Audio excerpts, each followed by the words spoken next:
el Evangelio de la verdad. Apocalipsis real. Introducción. La palabra Dios no tuvo un significado universal y homogéneo a través del tiempo. Proviene del idioma griego, utilizada mucho en la mitología micénica, redactada en el siglo VIII AC, para referirse a los seres poderosos que habitaban en la tierra, sobre todo a Zeus, padre de los dioses y los mortales. No se lo consideraba creador, sino simplemente padre. En la actualidad, era cristiana, se lo describe con un concepto mucho más amplio y contemplativo. Dios es un ser extraterreno, omnipotente, omnisciente y misericordioso. En la época anterior a Jesús, Dios eran los seres poderosos que provocaban su adoración por medio de sacrificios que lo vanagloriaran y habitaban en algún lugar de este mundo. En el Olimpo los templos, en las alturas de las montañas y en las zarzas los mares el cielo, y estos dioses actuaban como paladines de la justicia de sus pueblos. Y lo que demuestran también los libros de las distintas mitologías, entre ellas la griega y el Génesis hebreo, es que Dios no era diferente a los hombres. Génesis cap. 4, Abel hizo una oblación, vanagloria, de los primogénitos de sus rebaños de ovejas, a lo cual Dios vio con mucho agrado. Pecado capital de vanidad. Cap. 6.1 Cuando la humanidad comenzó a multiplicarse y le nacieron las hijas mujeres. Los ángeles de Dios las vieron con codicia. Pecado capital, a algunas de ellas bajaron y copularon. Pecado capital de lujuria, con las preferidas. La esencia de Dios, su espíritu, que son sus ángeles, se habían mezclado con el de los hombres, al igual que sucedió con los dioses griegos, y así nacieron los héroes semidioses llamados en hebreo Nefilim. Dios se llena de ira. Pecado capital. Cap. 6.7 Voy a destruir, pecado de matar, al hombre que he creado, y prosiguió con su soberbia. Pecado capital, hizo extensiva la destrucción a los inocentes. Los ganados, las sierpes y hasta las aves del cielo, ¿por qué me pesa? Se arrepiente de haberlos creados, lo cual demostraba que su orgullo, pecado capital, había sido herido, y esto trajo el caos tanto en el paraíso o cielo, como en la tierra. Dios entraba en confusión. Primero se arrepiente de haberlo creado y se dispone a destruirlo, más tarde se arrepiente de destruirlo y lo ayuda a salvarse de la inundación y destrucción global, de la misma forma que lo hicieron los dioses del Olimpo con el hombre, porque también ellos decidieron inundar el mundo. Y ni que hablar de las guerras de los ángeles y del ángel descendido a las entrañas del abismo. Es la misma mitología de la lucha entre Zeus y Hades, donde este último fue derrotado y condenado al inframundo. El dios del Génesis es tan humano y tan pecador como el hombre, y como los dioses griegos y de otras mitologías. Epistemologías. La palabra YWH, en hebreo se escribe sin vocales y se pronuncia Yahweh o Yahvé, que significa el que es. La palabra griega Endonai significa mi Señor. La palabra Jehová, surgida de las traducciones del griego al latín y al inglés en la Biblia protestante inglesas y belgas, como así también en las alemanas, entre los años 1534 al 1536, y luego al español, significa una mala traducción de yo soy el Señor, es decir, unieron la palabra hebrea YWH, el que es, sin vocales, con la palabra griega Endonais, mi Señor, sacándole las vocales, a esta y poniéndola en la anterior. Definiendo así que la traducción en griego de YWH es Jehová. Y del griego al castellano yo soy el Señor. Estudios realizados por los historiadores y arqueólogos muestran que los hechos relatados en el primer libro del Antiguo Testamento se remontan a una antigüedad de más 5.000 años. Entonces observamos que el idioma utilizado por los hebreos en su redacción en el Pentateuco es miles de años anterior a la aparición de la escritura griega, de la cual es originaria la palabra Dios. Por lo tanto, era totalmente desconocida por los escribas hebreos. Como vemos en los primeros libros, se referían a un ser poderoso denominado el que es, el que existe, el que vive, descrito así por Moisés, definición que el propio Yahvé le dijo. En las civilizaciones antediluvianas, era nombrado como el Creador. En los próximos libros de la Torá, los profetas lo llaman al Dios hebreo, mi Señor o el Señor. Luego, con la entrada de la cultura griega en Oriente, en la era de Alejandro Magno, comenzaron las traducciones y transcripciones de los antiguos papiros, surgiendo de esta lengua la definición de Dios, para todo ser poderoso y de adoración por los hombres. Los arameos fueron un pueblo nómada que surgió en la antigua región de Sumeria, luego se ramificaron en acadios, asirios, caldeos, hebreos, para luego ser las 12 tribus de Israel, Jacob, y con el tiempo prevaleció la tribu de Judá, el hijo mayor de Jacob, como la más importante, de donde la religión del judaísmo proviene y a su vez establece el nombre de su región, Judea, en los tiempos del Imperio Romano, quien produjo su destrucción y posterior destierro de los judíos en el año 70 DC, quemándola por completo a la ciudad y destruyendo el templo sagrado israelita. Y así Roma entró en guerra contra Israel, que culminó al promediar la segunda década del siglo II entre los años 125 a 128, venciendo a 3 levantamientos israelitas desde Egipto y Babilonia, a donde habían huido los judíos desterrado de Palestina, que fueron guiados por distintos líderes que se autoproclamaban Mesías de Yahvé. Todas las profecías que anunciaron la aparición de un verdadero Mesías, que libertaría a los judíos del yugo romano, como en los tiempos de Moisés, se habían desvanecido junto con el poder de Yahvé en la tierra. Pasaron 315 años hasta que se creó la religión oficial y universal del imperio mayor del mundo, la Católica Apostólica Romana. Y junto con ella el dogma del credo de Constantino. Para esta época el concepto griego de la palabra Dios, ser poderoso quien recibe oblaciones que atribuyen a su adoración y alabanza, era universal en todas las lenguas, y esta imperfecta y fallida definición llevó a concebir una interpretación mucho más equívoca, de que los distintos dioses de toda la historia en realidad eran uno solo, lo cual ayudó a la desterrada y prohibida religión judía a tomar vida y también a las veleidades romanas, como Apolo dios del sol y patrono de los legionarios romanos, a tomar protagonismo en esta nueva concepción del mundo. Dios y la salvación, Yahvé Jesús Apolo, eran el mismo Dios Ej. Se tomó el solsticio de verano, día de festividad de Apolo, para establecer la Navidad cristiana y la cruz de la visión de Constantino como símbolo de la religión católica, cambiando el del cristianismo de Pedro, los dos peces dibujados en sentidos opuestos.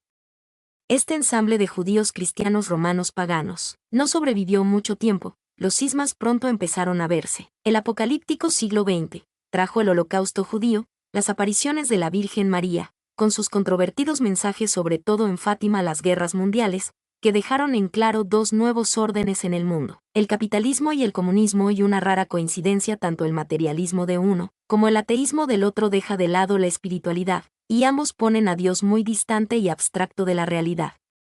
La teoría del Big Bang, la muerte sospechada de un papa por la logia P2 por irregularidades en las finanzas del Banco Ambrosiano y su consecuente quiebra, motivaron a la elección de un papa distinto con una procedencia distinta y una evangelización distinta, que también sufrió un atentado contra su vida al poco tiempo de asumir, pero logró mejorar la imagen del Vaticano. Este pensamiento progresista y moderno que domina el mundo, la pone en evidencia con su realidad y está destruyendo las bases, consensuadas, de una religión ensamblada entre culturas y cultos diferentes, que luchan entre sí por sobrevivir independientemente de ella. La bipolarización llevó al mundo al borde de una guerra nuclear que pondría fin a la humanidad, a la separación de naciones en dos, hermano contra hermano, a querer alcanzar las fronteras del espacio, al avance de armamentos de destrucción masiva. La globalización materializó al mundo. Resucitó la Torre de Babel. A través de la tecnología y las comunicaciones, el mundo habla un solo idioma y está conectado entre sí en cualquier punto de la Tierra. Esto dilató la tensión de una guerra nuclear y final. Siglo XXI. Las luchas entre civilizaciones, del terrorismo de los fundamentalistas islámicos. Las luchas por el poder del petróleo entre traficantes yanquis rusos. El dominio político y económico de la Gran Siria y el legendario Egipto. El plan de Israel para la recuperación de la región entregada por Yahvé a Abraham. ¿Habrá hoy un Mesías dirigiendo y viviendo entre los judíos o israelitas? Todos estos puntos serán los que derribarán a la autoridad de Roma. Es el comienzo del fin y el apocalipsis a venir será muy distinto a todo lo escrito y publicado anteriormente. La fe que muchos años fue una sola, se separará. Todo aquel que crea en Jehová y Yahvé irá a Israel con los judíos, los paganos en Europa con los paganos y los pobres, los verdaderos cristianos, exiliados de la Torá y el Corán, estarán con María. Los islamistas disputarán su Armagedón con los israelitas, para ver quién es el verdadero heredero de Abraham y descubrir así de qué lado de Dios estaban. Parte I. Siglo XX. Profético y apocalíptico. Las profecías en Fátima de 1917. Lo primero que vieron los pastorcitos, y nadie lo tuvo en cuenta, fue a Jesús llorando y sufriendo. Lo segundo, la Virgen afligida y preocupada por su consuelo.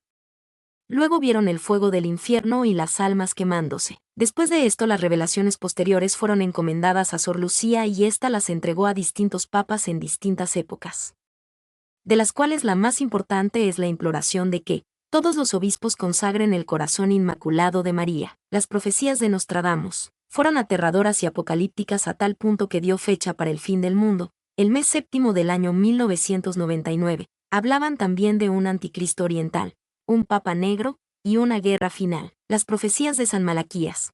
Predijo a 112 papas y describió a cada uno de ellos, dando características exactas e inclusive el tiempo de duración de sus pontificados, como el caso del Papa Juan Pablo I, quien duró apenas un ciclo lunar, y su predicción llegaba al fin de los tiempos, con el último papa, quien se llamaría Pedro el Romano, al término del siglo XX, quien encontraría una Roma devastada y no hallaría trono en el Vaticano. Las dos guerras mundiales, profetizada por la Virgen en Lourdes y en Fátima, junto a las bombas atómicas lanzadas en la nación de Japón, describían el temido tiempo de las abominaciones del fin del mundo. La humanidad entera vivía el apocalipsis, esperando una tercera guerra mundial, exterminadora, o la dominación del nuevo orden del ateísmo soviético. En la primera mitad del siglo XX, realmente las poblaciones de Europa vivieron el último libro de la Biblia en carnes propias, con elementos propios de mitologías helénicas.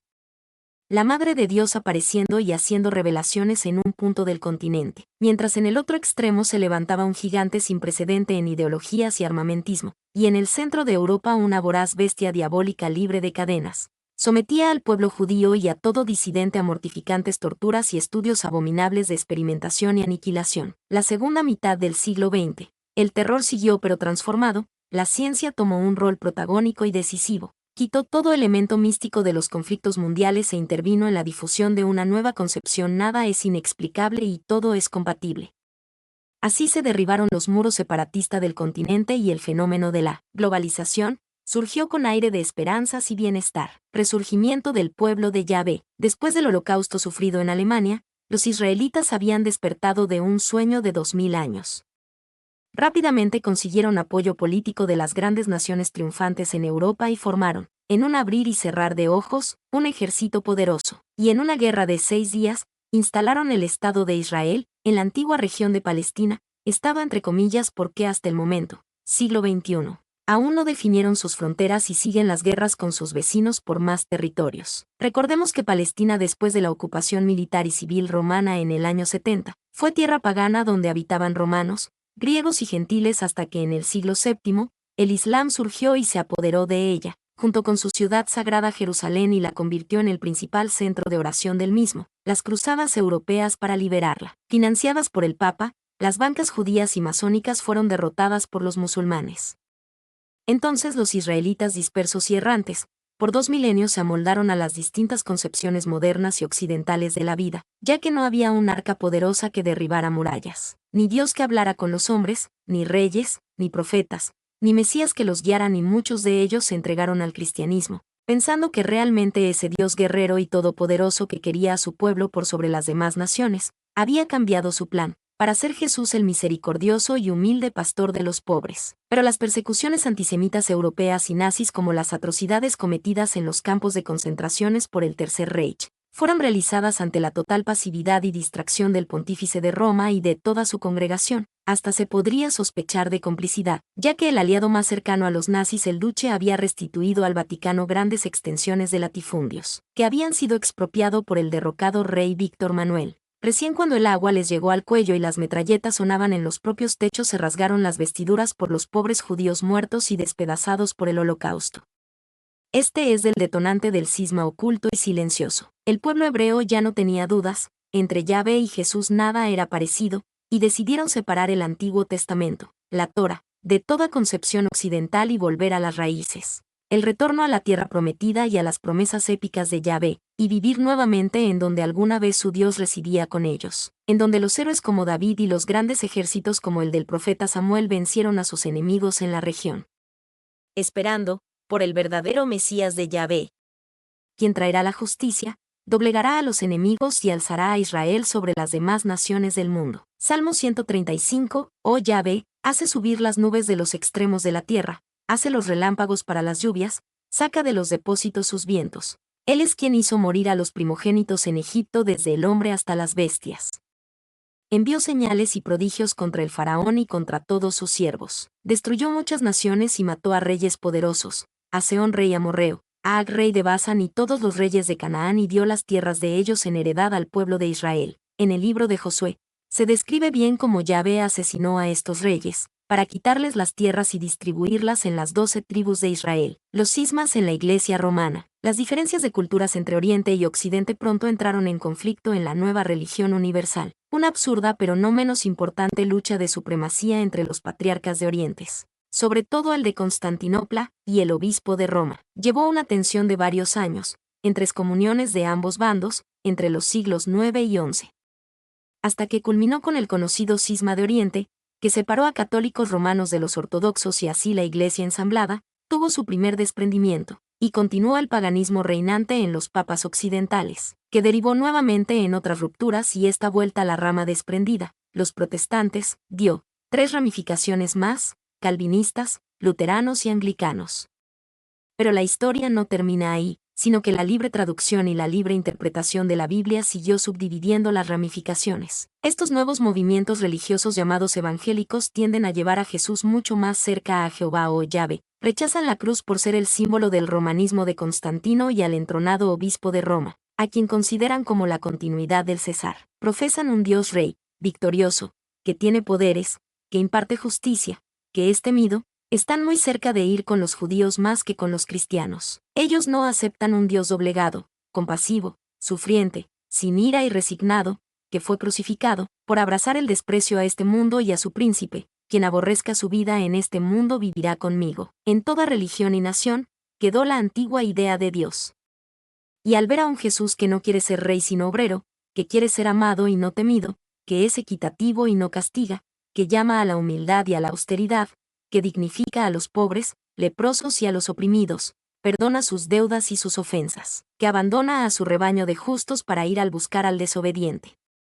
No lo entienden, porque estos preceptos cristianos fueron muriendo a través de los primeros siglos.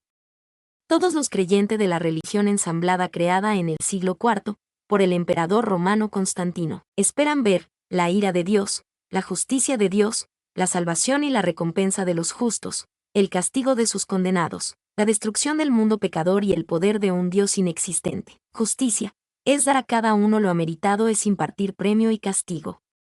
Nunca puede haber misericordia, no puede perdonar, sino dejaría de ser justicia. Toda justicia tiene un juez y una legislación. Equidad es igualar, el no premiar ni castigar, sino considerar al que menos merece de igual manera. No juzga, solo aquí hay misericordia. Y con el perdón se anula toda legislación y justicia. Parte 2. Un hombre de Nazaret llamado Jesús. En la era de Herodes el Grande, nació un niño prodigio que profesaba un cambio profundo de trasfondo en la fe y la espiritualidad, modos de vidas, leyes y costumbres de la antigüedad. Él proponía un mundo desconocido, distinto, de caridad y misericordia entre los hombres.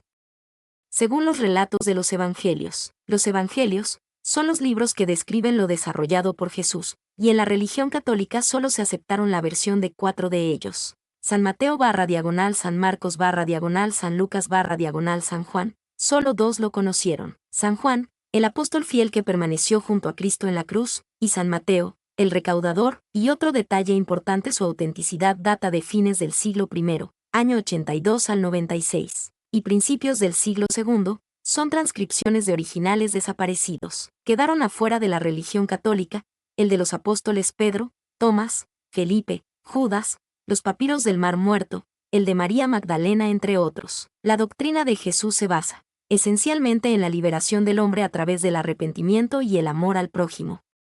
Su metodología es la equidad y las principales enseñanzas de Jesús son: amar al Padre. Padre nuestro que estás en los cielos, santificado sea tu nombre, venga a nosotros tu reino y hágase tu voluntad así en la tierra como en el cielo. El arrepentimiento es salir de la prisión y falsedad del mundo. San Juan cap 12 vers 25: el que ama su vida la perderá, mientras el que odia su vida en este mundo la conservará eternamente. La compasión, la misericordia y el amor. Si os abofetean en la mejilla, ofreced la otra a vuestros enemigos, no más justicia de que yo te hago lo que vos me haces. Jesús dice: devolver amor en vez de agresión. Sean Humbled y pobres. Pídanle al Padre el pan de cada día, sean como las aves, dejen que los vista y los alimente. Vean los lirios, que no trabajan ni Hila ni él los viste como un rey. Asterisco vivir para el servicio a los demás. Los últimos serán los primeros en el reino de mi Padre, y yo no vine a ser servido sino a servir. Por eso vemos al Papa Francisco y lavando los pies a los reos. Asterisco practicar la equidad. En el reino de mi Padre la paga es igual para todos. Rabí, yo he amado a Dios con todo mi corazón. Soy muy justo. He honrado la ley y a mi padre y a mi madre. ¿Qué más me falta hacer para entrar a tu reino? Jesús le respondió, ved. Toma todos tus bienes y repártelos con los pobres. Pero el hombre bajó la cabeza y se fue abandonando a Jesús, porque no quería desprenderse de todo lo que le costó gran esfuerzo haberlo conseguido.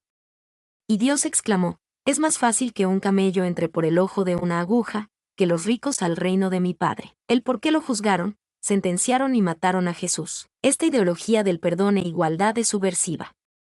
En el siglo I como ahora.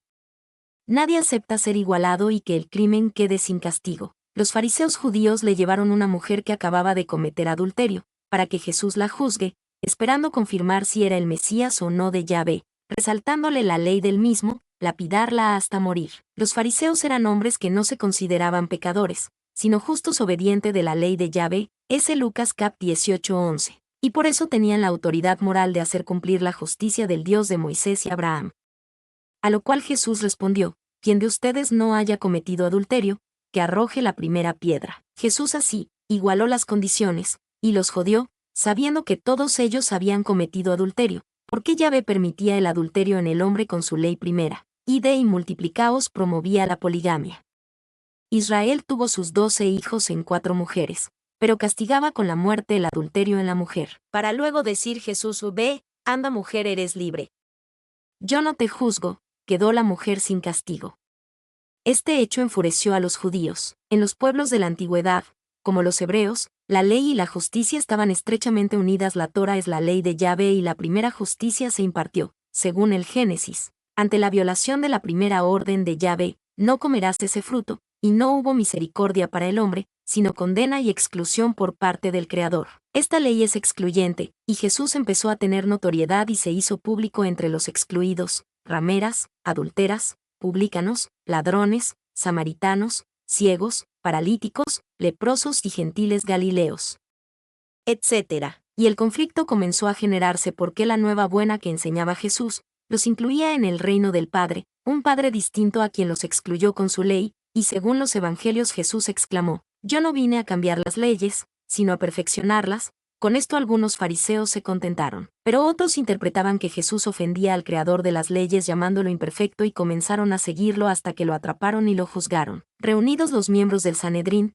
las acusaciones eran muchas las que se murmuraban en contra de Jesús: curar en el día sábado, denominarse el Hijo del Hombre, dar vista a los ciegos, resucitar a los muertos, ser espía de los romanos, perdonar los pecados y las deudas, pero fueron las siguientes las que se expusieron. La primera, oíd decir que derribaría el templo. Jesús respondió, que todo lo había dicho en público, pero un miembro del Sanedrín lo defendió y el juicio siguió. Luego la segunda acusación fue, que sacaba a los demonios, queriéndolo acusar de diabólico y hechicero, a la cual Jesús respondió, que solo Dios expulsa a Satán porque Satán no se expulsaría a sí mismo. Sin embargo, otro miembro lo defendió.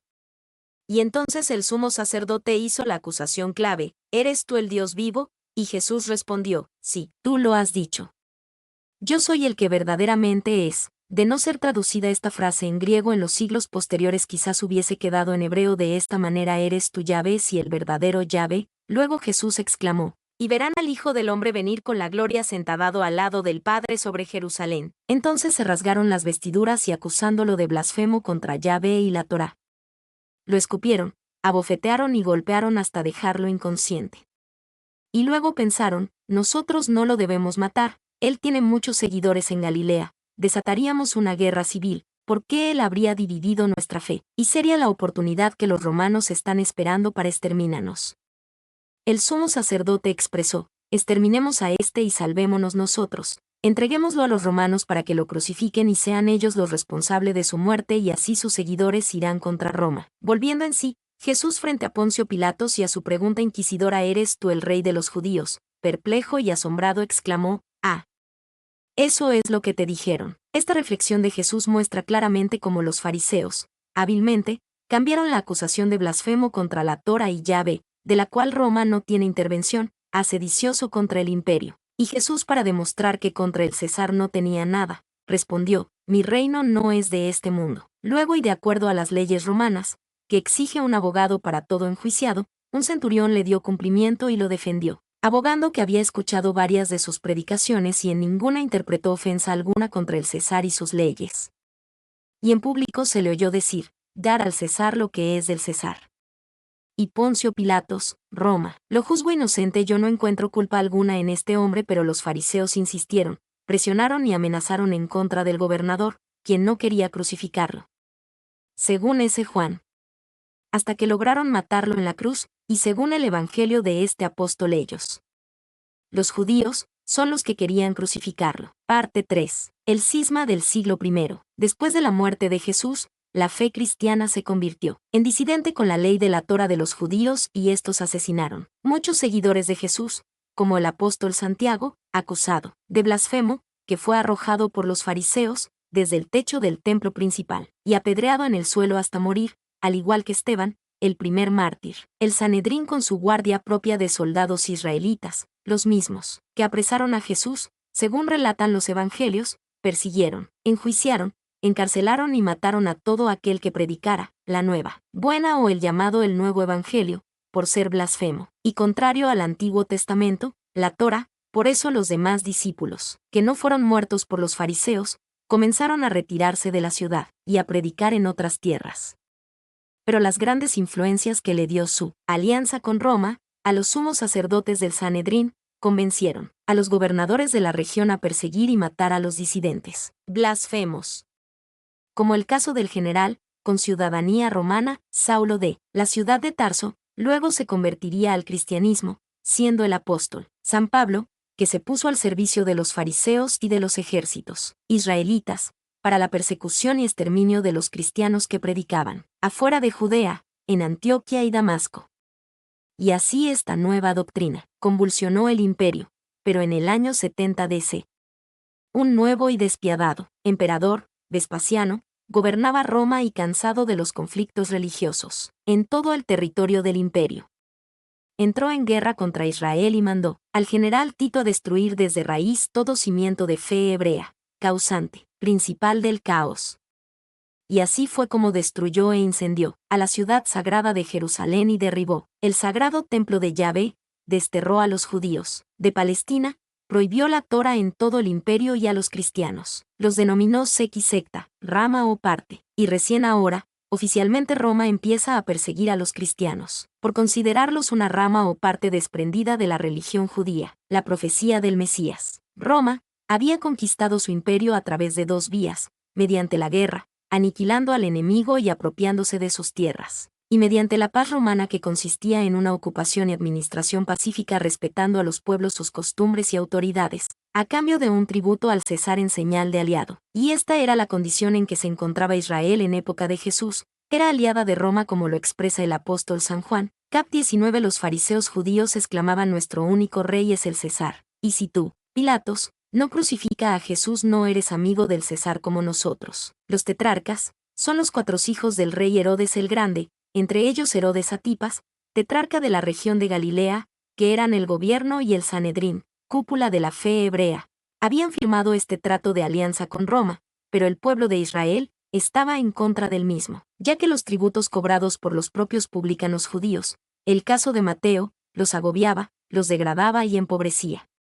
Situación distinta vivían el clero y los tetrarcas, ya que estaban exentos, de acuerdo a lo pactado con Roma, de estos impuestos, con el solo fin de servir al César y mantener la paz, aplastando toda sublevación, como hizo Herodes Antipas con Juan el Bautista, que lo encarceló y luego lo decapitó por considerarlo sedicioso en contra de Israel. En realidad, Juan el Bautista le reprochaba su adulterio con Herodía, esposa de su hermano, pero también que gobernaba para los intereses romanos y extranjeros sobre los propios de su pueblo, y esto provocaba una adhesión masiva de la gente hacia Juan. En este tiempo de corrupción de los gobernantes y en estas condiciones de opresión por una potencia invasora, emergió desde las entrañas del Antiguo Testamento la profecía esperanzadora del Mesías, líder místico en todo Judea. Mesías, definición de los judíos del siglo I, el enviado, el hombre elegido por Yahvé, el mensajero, como Moisés, líder de la epopeya de Egipto, a liberar al pueblo hebreo de la opresión romana. Ellos esperaban a alguien que traería justicia y castigo para los enemigos de Israel, como los había acostumbrado Yahvé, y no misericordia para con el prójimo. En los papiros judíos, Mesías significaba el mensajero elegido que será enviado un hombre como fue Moisés y no el Hijo de Dios como fue Jesús. En el libro del Éxodo cap 4 vers 22 Yahvé le dijo a Moisés que su hijo primogénito es Israel. Por eso es que Jesús no encuadró con lo esperado por los fariseos del templo y ellos lo tomaron por un falso profeta, que amenazaba la unidad de su fe y ley. Mesías. Definición de la Iglesia temprana de Pedro y según los evangelios católicos del siglo I y II, el ungido, el enviado por Dios.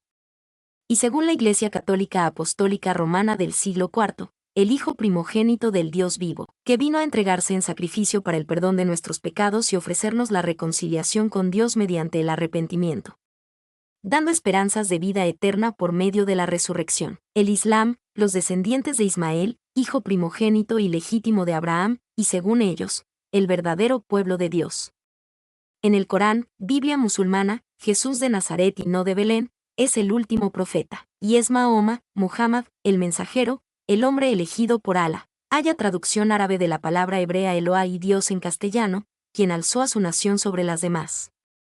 En año 1453 venció al Imperio Romano. Después de la ascensión de Jesús, fue Pedro quien lideró el concepto mesiánico de Jesús, pero como vimos en la definición del siglo I inclusive para Pedro, los apóstoles, los judíos y los árabes, Mesías no era el Hijo de Dios, sino un hombre enviado por Yahvé. Los cristianos gentiles de Cafarnaúm y Samaria, excluidos de la Torá, junto a María Magdalena, la excluida número 1, sostenían el concepto de que Jesús era el Dios único y verdadero de todos los hombres y no el Mesías de los judíos. Esta visión que tenían los gentiles, de que Jesús no era el Mesías, sino un Dios verdadero e independiente del mundo, el mundo me odia y también los odiará a causa de mi nombre. No era descabellada, si recordamos, que según los evangelios católicos, Jesús había sido casi lapidado, muerto, en Nazaret por blasfemo, contrario, y tuvo que huir al otro lado del mar de Galilea en tierra gentil de Cafarnaúm a predicar. María Magdalena y los gentiles compartían suficientes razones, inclusive, con los mismos judíos ortodoxos y fariseos acusadores de las blasfemias o transformaciones radicales de Cristo, que Jesús era contrario al Antiguo Testamento, ya que los ofendía la autodenominación, el Hijo del Hombre, pero el concilio de Nicea creado por Constantino en el siglo IV arregló estas diferencias, cambió la interpretación de Mesías sostenida por Pedro y los judíos, y lo llamó Hijo de Dios verdadero. Recién después de 315 años de su natalicio, Jesús es reconocido como Dios, y de esta manera complació en parte a los gentiles y ensambló la religión, colocándole pasado, la Torá, presente, los evangelios, y más tarde también se le agregó un epílogo, un final, el discutido libro de las Revelaciones, Apocalipsis, la dualidad del Antiguo Testamento. Cuando Jesús fue interrogado por Poncio Pilatos, según los relatos de los evangelios católicos, Jesús le manifestó: yo soy la verdad, y atónito el regente romano preguntó: ¿qué es la verdad? San Juan cap 18 vers 38, y la verdad es clara, simple y distinta. Lo puro, lo neto, que no es turbio, que no confunde, lo indivisible, tiene una faz, lo diferente, lo que no es común. La verdad, al igual que Jesús, es trascendental al mundo. En el Antiguo Testamento observamos a lo largo de la historia, que él mismo relata, que el dualismo, la falta de omnisciencia, la confusión y lo común está en toda la relación de Yahvé y su pueblo. Desde el principio, el Creador creó al hombre y lo amó, pero de repente le pone enfrente un fruto prohibido. O no era omnisciente, es decir, que no sabía lo que iba a pasar, o le tendió una trampa y realmente no lo amaba, o era otro el que puso el árbol y si lo puso él, como una prueba es porque no era omnisciente. Luego del amor paso a lo opuesto a la justicia. Como vimos anteriormente, amar significa perdonar, evitar el castigo, y su justicia fue severa y sin contemplaciones.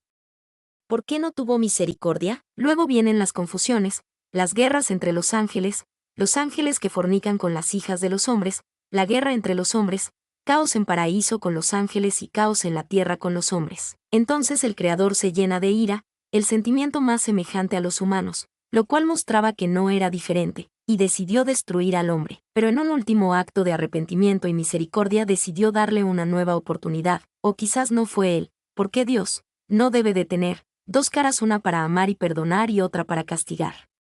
Sino no es la verdad, sino otro quien indujo a Noé a preparar el arca y sobrevivir al diluvio. Después se convirtió en selectivo y particular, otra semejanza con los humanos, eligió una descendencia, un pueblo, el de Sem, y discriminó a Cam y a Jafet, y otra vez la imperfección, la falta de omnisciencia, la confusión, lo turbio, lo ensuciado, lo manipulado se vieron reflejada en la situación con el pobre Abraham. Dios bendijo a Abraham y a toda su descendencia y dio en herencia a éste todas las tierras desde el gran mar hasta el Eufrates. Pero se olvidó que Abraham era muy viejo, 86 años, y no tenía hijos. ¿Por qué Sara era estéril, o bien omitió sin querer decirle a Abraham que él también iba a ser fértil a Sara, media hermana de Abraham, para que pueda concebirle un hijo? Lo cierto es que Yahvé no sabía lo que Abraham iba a hacer, y Abraham no era adivino para saber que Yahvé se había olvidado de decirle algo muy importante. En esta confusión y en el apuro, Sara entrega para esposa de Abraham a su sierva egipcia Agar, quien concibe a Ismael, el hijo primogénito de Abraham, y cumplió con la promesa de Yahvé, y bendice a Ismael como su heredero. Pero pasado el tiempo, 13 años, los ángeles anunciaron la fertilidad de Sara y ésta concibió a Isaac, el menor de los hijos de Abraham. Pero pronto Sara reclamó los mismos derechos de Ismael para su hijo Isaac y todo volvió a entrar en confusión, y Yahvé, un ser con total falta de omnisciencia y perfección, intentó solucionar este dualismo de herederos y solicitó a Abraham que sacrificara a su primogénito en prueba de su fe. Vemos aquí claramente que el dios hebreo ya se volvió común a los dioses mayas, vikingos, griegos y paganos solicitando sacrificios humanos. Pero Abraham la complicó más aún, tomó a Isaac, el menor, y lo llevó para el sacrificio.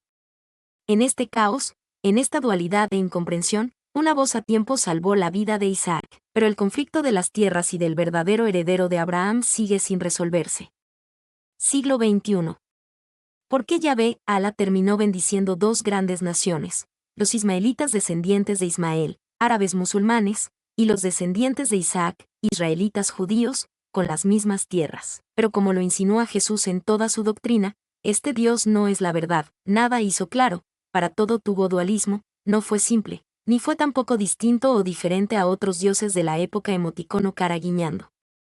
Ya que el verdadero concepto de Dios es ser todopoderoso, omnisciente, misericordioso, todo lo puede, todo lo sabe, todo lo perdona. Y la confusión siguió y el dualismo también. ¿Por qué Isaac engendró gemelos, naciendo Esaú primero y después Jacob, a quien Yahvé llamaría Israel, y el falso Dios volvió a meter la mano? Convenció a la madre de Jacob que él debiera recibir la herencia en lugar de Esaú, y éste engañó a su padre ciego y a su hermano hambriento, para finalmente recibir la herencia que Yahvé, en forma tramposa, le hizo llegar.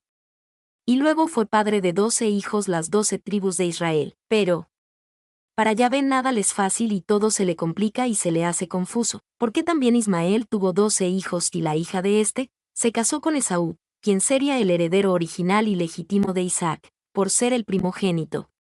Vemos aquí claramente a alguien que tiene dos faz, con una hace trampa y con otra la enmienda. ¿O acaso hay dos dioses? Jesús es la verdad del nuevo evangelio. Mi nombre es Demim, soy tu asistente personal. Mi sitio en internet es demim.es.tl.